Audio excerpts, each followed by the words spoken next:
Hello friends, welcome to your channel catalyst Soni and this is Soni Singh.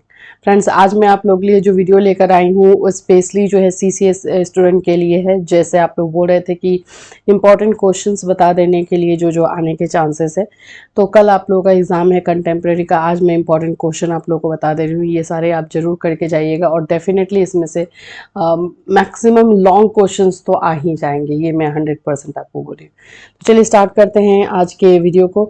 So friends, अगर आप हमारे channel पर नए हैं तो चैनल को सब्सक्राइब कर लीजिए, बेल आइकन को हिट कर दीजिए। बीएड फर्स्ट ईयर का क्लास 4 बजे इवनिंग में कंडक्ट करवाया जाता है, जिसमें हम लाइव क्लास ले रहे हैं, तो उसको बिल्कुल मिस मत कीजिएगा। इसके साथ साथ अगर आपको पेड नोट्स या पेड क्लास चाहिए, कोई इन्फॉर्मेशन चाहिए, तो जो आपको मोबाइल नंबर दिया गया है आप उस पर कॉल या मैसेज कर सकते हैं। चलिए देखते हैं। पहले सबसे पहला क्वेश्चन जो है आप लोगों को करना है वो है आपका वुड का घोषणा पत्र। Would say related, Wood dispatch से रिलेटेड कर लीजिएगा। ये क्वेश्चन अलग अलग तरीके से आ सकता है। मैग्ना कार्टा के नाम से आ सकता है कि इंडियन एजुकेशन में, भारतीय शिक्षा में मैग्ना कार्टा किसे कहते हैं उसके बारे में समझाइए, तो ये वुड डिस्पैच ही होगा। ठीक है, वुड डिस्पैच को अलग अलग नाम से आ सकता है, लेकिन आना है ये एक हो गया। फिर उसके बाद से दूसरा मैं आपको अगर बताऊं, सेकंड क्वेश्चन, इसका आंसर मैंने पूरा शिक्षा का देखिए यहाँ पे मैंने लिखा हुआ भी है, शिक्षा का मैग्ना कार्टा कहा जाता है, तो ये आप लोगों को पूरा क्लियरली इसका आंसर इसमें दिया हुआ है। दूसरा सेकंड क्वेश्चन जो मैं आप लोगों को बोलूंगी कि जो आप लोगों को करना बहुत जरूरी है, वो आप लोगों का हो जाता है मैकाले से रिलेटेड। मैकालेज मिनट बहुत बहुत बहुत इंपॉर्टेंट है, तो उसको बिल्कुल मिस मत कीजिएगा मैकालेज मिनट को, और उसको एक कर लीजिएगा। फिर उसके बाद से और मैं आपको बता देती हूँ, वुड डिस्पैच ही बहुत ही लंबा है, क्योंकि वुड डिस्पैच आने के फुल चांसेस है, तो वुड डिस्पैच तो लंबा होगा ही। दूसरा जो है हंटर कमीशन। हंटर कमीशन आयोग, भारतीय शिक्षा आयोग 1882 जो बना था उसके बारे में। हंटर कमीशन ज्यादा लंबा नहीं है, तो इसको जरूर कीजिएगा। हो सकता है शॉर्ट में आ जाए, देखिए या तो लॉन्ग या तो शॉर्ट में देगा। वुड डिस्पैच का चांसेस है कि वो लॉन्ग में देगा, हंटर कमीशन का चांस है, मैं बता दे रही हूँ पहले ही, कि ये जो है शॉर्ट में देगा। ठीक है, तो ये दूसरा नंबर क्वेश्चन हो गया। आंसर यहाँ पे आपको है। तीसरा क्वेश्चन आपका आ जाएगा कॉन्स्टिट्यूशन से। कॉन्स्टिट्यूशन में सबसे पहले जो सबसे ज्यादा इंपॉर्टेंट रहता है, प्रिम्बल इंपॉर्टेंट रहता है, प्रस्तावना।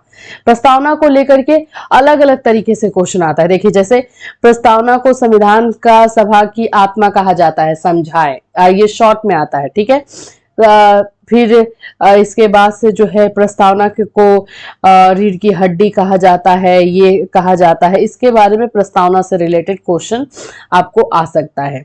फिर उसके बाद से आपका प्रस्तावना के बाद से जो है आपका संविधान से क्वेश्चन रहेगा।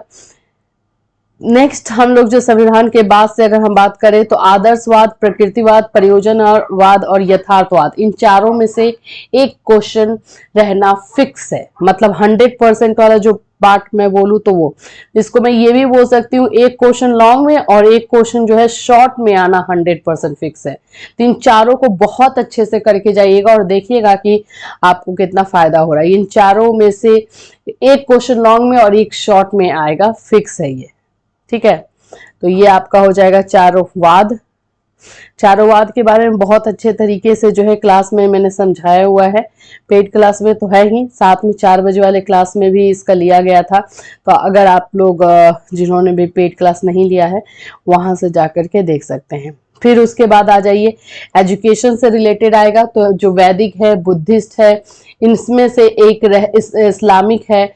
देखिए, इस्लामिक वाला जो आता है वो अलग अलग नाम से आएगा, उसको थोड़ा सा ध्यान दीजिएगा। मध्यकालीन के नाम से आ जाएगा, इस्लामिक के नाम से आ जाएगा, मुस्लिम कालीन के नाम से आ जाएगा। तो इन तीनों में से किसी के भी नाम से आएगा तो वो कीजिएगा। तो इन तीन में से, यानी बौद्ध कालीन, वैदिक कालीन और इस्लामिक, ये तीनों में से एक क्वेश्चन रहेगा। ठीक है, तीनों में से एक क्वेश्चन। बौद्ध कालीन क्या होता है, उसका पाठ्यक्रम क्या है, उसका सिलेबस क्या है, इसको गुण क्या है, मेरिट डिमेरिट, ये आपका मध्यकालीन हुआ या मुगल कालीन बोलिए या इस्लामिक बोलिए या मुस्लिम कालीन बोलिए, जो बोलिए, ये क्वेश्चन है। इसके बाद से मध्यकालीन की विशेषताएं भी है। हाँ, इसके बाद से हम आते हैं तो ये हमारा आ जाता है डिप्राइव्ड स्टूडेंट से, वंचित बालक से आप क्या समझते हैं, इनके प्रकार, विशेषता और उपचार का वर्णन करें। तो एक ये है, इससे भी क्वेश्चन रहेगा ही। वंचित बालक, हर एक यूनिट को मैंने टच किया है जहां से क्वेश्चन आने के चांसेस है, तो प्लीज इसको भी कर लीजिएगा। ये जितने भी क्वेश्चन आपको बताए गए हैं इसमें इसको आप करके जाते हो ना तो बहुत अच्छा मार्क्स आपको आएगा ही। वंचित बालक, डिप्राइव्ड स्टूडेंट, डिप्राइव्ड चिल्ड्रन क्या होते हैं उनके बारे में। वंचित बालक वो होते हैं जो कि कुछ फैसिलिटीज, जो अनिवार्य फैसिलिटीज है उससे वो वंचित रह जाते हैं, उनको नहीं मिल पाता है उससे। और यहाँ पे रहा हमारा मैकाले मिनट। मैकाले मिनट भी अलग अलग नाम से आता है। मैकाले के विवरण पत्र ने भारत में शिक्षा के इतिहास को एक नई दिशा प्रदान की, आलोचना कीजिए। या मैकालेस मिनट क्या है, सिंपल वे में भी ऐसे भी आ जाता है। तो ये आपके मैकालेस मिनट के क्वेश्चन। फिर उसके बाद से आपका आ जाएगा मुद्देलर कमीशन। मुद्देलर कमीशन भी अलग नाम से आता है। माध्यमिक शिक्षा के प्रमुख समस्याओं विवेचन कीजिए, इस तरह से। यह मुद्देलर कमीशन का है, यही वही है 1952 मुद्देलर कमीशन। सारे टॉपिक को मैंने टच किया है जहां से क्वेश्चन आ सकते हैं, तो ये सारे टॉपिक आपको करने हैं। प्राथमिक शिक्षा की सार्वभौमिकता यानी प्राइमरी एजुकेशन में जो यूनिवर्सलाइजेशन हुआ था उसके बारे में आपको बताना है। ये सब मैं 100% नहीं कहूंगी, लेकिन हाँ शॉर्ट में ये सारा क्वेश्चन दे सकता है। राष्ट्रीय शिक्षा नीति NEP 1986, 1992, इन दोनों में से कोई एक रहेगा। 1992 ज्यादा नहीं रहता, 1986 का ज्यादा, ये 1992 है।